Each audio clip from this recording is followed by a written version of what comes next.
Yes, tunafahamu kwamba serikali ya Jamhuri ya Muungano wa Tanzania kupitia Jeshi la Polisi na Wizara ya Habari, Utamaduni, Sanaa na Michezo imetoa tahadhari kali kufuatia ongezeko la matukio ya udukuzi na upotoshaji kupitia mitandao ya kijamii. Na hili baada ya taarifa potoshi za ripoti kuhusiana na kifo cha Mheshimiwa Rais, taarifa ambazo zimesambaa kwenye jukwaa la X na kuenezwa katika majukwaa mengine mbalimbali ikiwemo Facebook, Instagram na YouTube. Taarifa hizi zimechapishwa kwenye akaunti ya serikali ikiwemo Jeshi la Polisi, kitu ambacho kimepelekea kuibua taharuki na sintofahamu kwa wananchi. Sasa taarifa rasmi kutoka Jeshi la Polisi zimekanusha kuhusika na taarifa zilizochapishwa kwenye mtandao wa X, zamani Twitter, na kueleza kuwa watu wasiojulikana waliingia kwenye akaunti ya polisi na kuchapisha ujumbe wa uongo usio na maadili. Na tayari serikali ya Tanzania tunavyozungumza sasa imethibitisha kuwa akaunti feki zinazofanana majina na zile halali zimeongezeka kwa sasa, na wananchi wameaswa kwa waangalifu kabla ya kusambaza taarifa zozote za mitandaoni. Lakini je, Tanzania ni nchi pekee duniani ambayo imewahi kukabiliana na matatizo ya udukuzi? Habari Kiganjani leo hii tumekuandalia mataifa matano ambayo yamewahi kukumbwa na kudukuzi. Je, unafahamu kwamba kuna mataifa mengi ambayo yamewahi kukumbwa na tatizo la kudukuliwa akaunti, tena kwa kiwango kikubwa? Sasa yafuatayo ni mataifa matano ambayo akaunti kuu za serikali zimewahi kudukuliwa. Taifa la kwanza ni Marekani kupitia SolarWinds Hack ya mwaka 2020.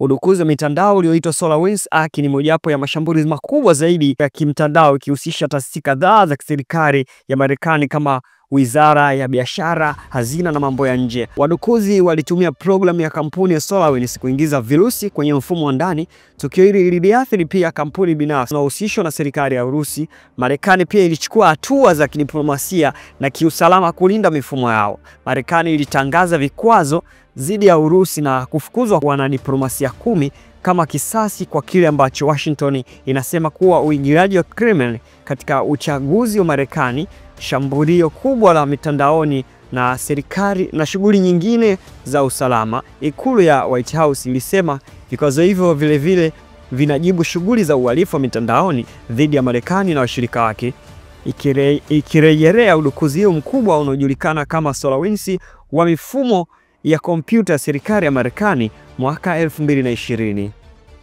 Taifa la pili ni serikali ya India kupitia tovuti ya serikali kati ya mwaka 2021, 2022 na 2023. Sasa serikali ya India imekumbana na udukuzi ambapo tovuti rasmi 59 za wizara na taasisi zake mbalimbali zilidukuliwa mwaka 2023, 2022, 2021. Taarifa ya Wizara ya Mawasiliano, Teknolojia ya Habari bungeni iliyotolewa Februari 2023 ilieleza kwamba tovuti 50 za serikali zilidukuliwa mnamo mwaka 2022 hadi 2023.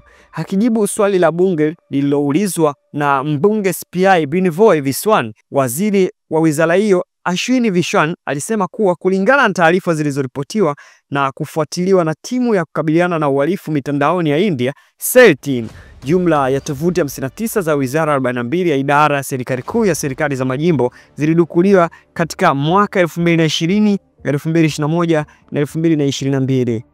Taifa la tatu ambalo limewahi kukumbana na matatizo ya udukuzi ni serikali ya Ujerumani kupitia bunge la Ujerumani ambalo ni maarufu kama Bundestag lilidukuliwa na kusababisha maelfu ya barua pepe na nyaraka muhimu za serikali kuibiwa. Tukio hilo lilihusishwa na kundi la wadukuzi wanaotajwa kuwa na uhusiano wa serikali ya Urusi. Tukio hilo pia lililazimisha uboreshaji wa haraka wa mifumo ya ulinzi wa mtandaoni wa taifa hilo. Mpaka leo inabaki historia kubwa na tukio la kukumbukwa na taasisi kubwa kama bunge la nchi ya Ujerumani. Lakini taifa la tatu ni taifa la Ukraine kupitia mashambulizi ya mfumo wa umeme mwaka 2015, 2016. Sasa taifa la Ukraine lilishambuliwa kwa mara 2 mfululizo kwenye mifumo ya nishati na kusababisha maelfu ya watu kukosa umeme kwa saa kadhaa. Disemba tarehe 23, 2015, gridi ya umeme katika mikoa miwili ya magharibi mwa Ukraine ilidukuliwa na kusababisha katika kwa umeme kwa takriban watumiaji 230,000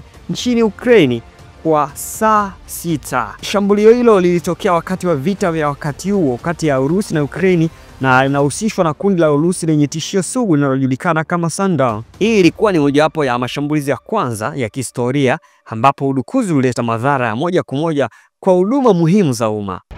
Taifa la tano ni taifa la Kenya.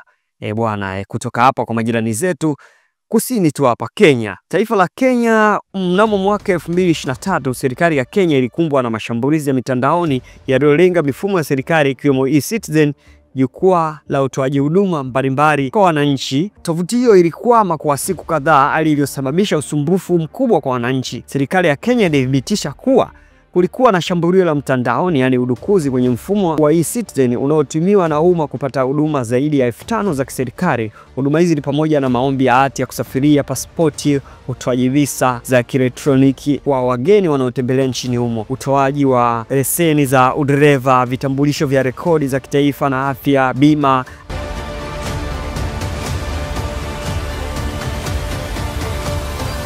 Hata hivyo, serikali ya Kenya ilichukua hatua za haraka za kuimarisha miundombinu ya usalama na kuimarisha usalama wa kidijitali. Hayo ndio mataifa matano yaliyowahi kukumbwa na hali ya udukuzi. Usisahau kusubscribe hapa ni Habari Kiganjani Media.